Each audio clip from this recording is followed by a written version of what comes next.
Hola, ¿qué tal, estimados estudiantes? Bienvenidos a un video más. En esta clase hablaremos sobre el teorema de Pitágoras. Daremos una pequeña introducción sobre qué es el teorema de Pitágoras, cómo demostrarlo. Después lo interpretaremos geométricamente y al final veremos algunas fórmulas que te pueden ser de utilidad para desarrollar tus actividades. Comenzamos. Para demostrar qué es el teorema de Pitágoras, existen distintas alternativas que puedes emplear para hacer una demostración semiformal del teorema de Pitágoras. En este caso yo voy a emplear una demostración que procede justamente a partir de la figura que se muestra en la pantalla. Supongamos que tenemos un cuadrado grande.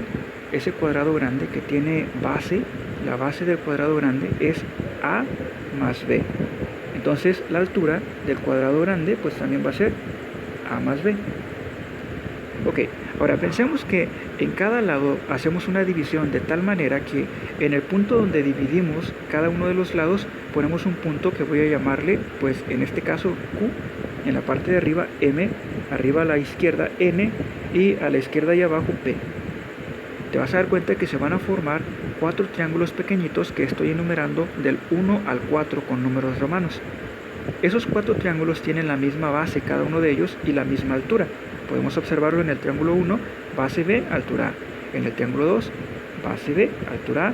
Y en el triángulo 3, base B, altura A. Y en el triángulo 4, base B y altura A. Ok. Hemos descompuesto hasta este momento el cuadrado más grande en 4 triángulos pequeñitos, pero también tengo un cuadrado central. Ese cuadrado central que se encuentra inscrito en el interior, pues tiene una longitud de lado que, yo le voy a llamar C. Sin embargo, quiero que te des cuenta que dado que los triángulos pequeñitos tienen las mismas dimensiones en sus lados, pues también el lado faltante tiene que ser de la misma longitud en los 4 triángulos restantes, en los 3 triángulos restantes. Así que la longitud del lado del cuadrado interior tiene que ser C para cada uno de esos lados. Muy bien. Bueno, vamos a relacionar. La idea para poder hacer esta demostración es relacionar el área del cuadrado grande con las áreas de cada uno de los elementos que se encuentran en su interior. Entonces vamos a hacer los siguientes cálculos. Primero, debes de acordarte que para calcular el área de un cuadrado, vamos a poner aquí el área de un cuadrado, se puede calcular multiplicando el lado por el lado, es decir, el lado cuadrado. Esta es la fórmula para calcular el área de un cuadrado. Sin embargo, para calcular el área de un triángulo, aquí, pues el área de un triángulo es multiplicar base por altura sobre 2. Esas dos fórmulas las vamos a necesitar, así que tenlas en mente. Bien. Ok, entonces vamos a aplicar esas dos fórmulas y primero que nada, hay que recordar que la base del cuadrado grande es a más b. Así que en este caso el área total, que es el área del cuadrado grande, pues sería base por altura. Es decir, a más b por a más b. Que esto simplemente es a más b al cuadrado. Así que, si recordamos nuestros cursos de álgebra, a más b al cuadrado es un binomio al cuadrado que al desarrollarlo lo podemos escribir como a cuadrado más 2ab más b cuadrado. ¿Ok? Entonces quiere decir que esta es el área total del cuadrado más grande. Ahora, vamos a escribir el área de los triángulos pequeños. Dado que los triángulos pequeños tienen las mismas longitudes en sus lados, es decir, son congruentes cada uno de ellos, lo único que necesito es calcular el área de uno de ellos. Así que vamos a calcular el área del triángulo 1. En este caso, el área del triángulo 1 es base, que en este caso vale b, por la altura a. Bien, tenemos base por altura a sobre 2. Pero si yo quiero el área total de los triángulos internos, entonces vamos a poner aquí como el área de los triángulos, así nada más, pues simplemente va a ser 4 veces el área del triángulo 1. Así que desarrollamos esta expresión y lo que me queda es 4 veces base por altura sobre 2. Entonces, al hacer la multiplicación, el 4 vamos a multiplicarlo por el numerador, 4 base por altura sobre 2, y lo que nos va a quedar va a ser la siguiente expresión, 4 base por altura sobre 2. Tenemos una cantidad que se puede simplificar porque el 4 en el numerador y el 2 en el denominador se pueden dividir sobre 2 simultáneamente. Así que el 4 se transforma en 2 y el 2 se transforma en 1. Entonces hacemos la operación y al final lo que nos queda es 2 veces base por altura. Ok, entonces ya tenemos el área de los 4 triángulos que se encuentran en el interior. Me falta escribir el área del cuadrado inscrito en el centro. Entonces el área del cuadrado inscrito, es decir, el área 5, pues es lado por lado que mide exactamente c en cada lado. Así que vamos a tener simplemente c cuadrado. Entonces ya tengo estos elementos. El primer elemento es este elemento de acá que acabo de subrayar, que es el área total. El segundo elemento es este elemento de aquí, que es el área de los 4 triángulos internos. Y el último elemento es este elemento de acá, que es el área del cuadrado central. Entonces, si igualamos el área total con la suma de las áreas de los triángulos más el área del cuadrado del centro, bueno, lo que vamos a obtener es la siguiente expresión, donde esta expresión es a cuadrado más 2ab más b cuadrado igual que 2ab más c cuadrado. Recuerda que la parte de la izquierda, esta parte de aquí, era el área total. La primera parte era el área de los triángulos, y la última parte de acá era el área del cuadrado interior, el más pequeñito, el que tiene lado c. Entonces, esta expresión algebraica de aquí, pues al simplificarla te vas a dar cuenta que hay un término que se repite de ambos lados y que además tiene el mismo signo. Este término central aquí y el primer término del lado derecho tienen el mismo signo y tienen la misma cantidad. Entonces las puedo cancelar simultáneamente, lo cual nos va a dejar al final con solamente dos expresiones del lado izquierdo, que van a ser a cuadrado más b cuadrado, y del lado derecho me queda solo la expresión c cuadrado. Y esto que está acá es lo que conocemos como el teorema de Pitágoras, que en palabras podemos enunciar de la siguiente forma: la suma de los cuadrados de los catetos de un triángulo es igual al cuadrado de su hipotenusa.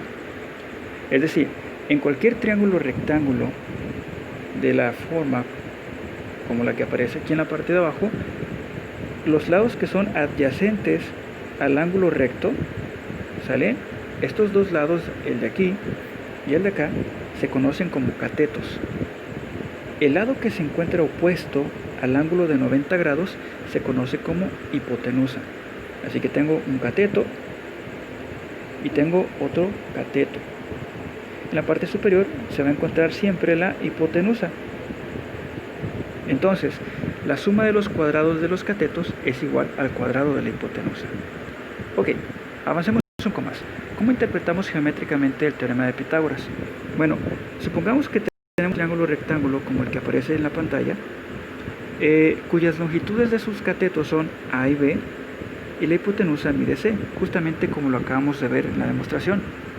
Entonces, si yo conformo un cuadrado en los catetos, por ejemplo, en el cateto de abajo, puedo dibujar un cuadrado cuya longitud sea B, de lado.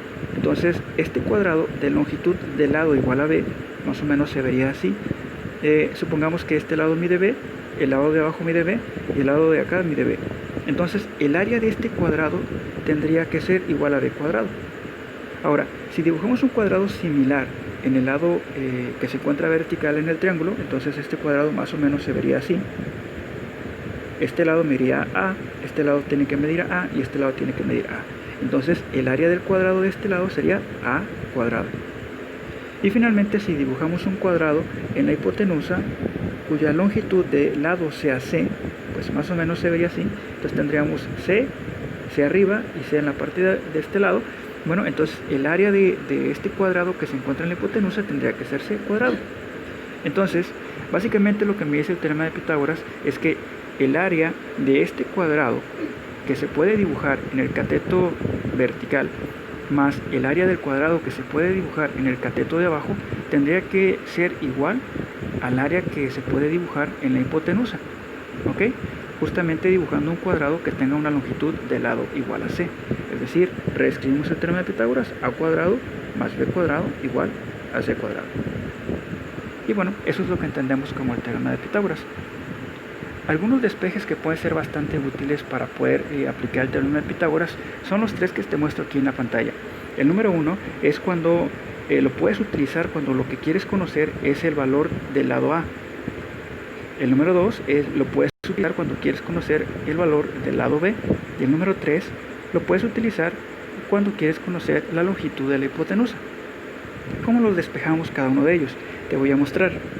Supongamos que partimos del teorema de Pitágoras, a más a cuadrado más b cuadrado igual a c cuadrado. Entonces, para encontrar la fórmula 1 que te muestra en la parte de abajo a la izquierda, pues básicamente tenemos que pasar el c del otro lado, entonces, el b del lado derecho. Entonces te va a quedar a cuadrado igual a c cuadrado menos b cuadrado. Y después tengo que sacar raíz cuadrada de ambos lados de la ecuación. Así que me va a quedar a es igual que la raíz cuadrada de c cuadrada menos b cuadrado. Y de esta manera demostramos la fórmula 1. Un procedimiento similar me llevaría a la fórmula número 2, que la vamos a hacer también a continuación. Por ejemplo, ahora lo que tengo que pasar del lado derecho es el primer término. Entonces lo que me va a quedar es b cuadrado es igual que c cuadrado menos a cuadrado. Y finalmente sacamos raíz cuadrada de ambos lados, así que lo que me queda es b es igual que c cuadrado menos a cuadrado. Y con eso demostramos la fórmula 2. Ahora finalmente, para terminar la última de las fórmulas que aparecen en esta página, pues lo único que tendría que hacer es sacar raíz cuadrada de ambos lados. Entonces c es igual que la raíz cuadrada de a cuadrada más b cuadrado.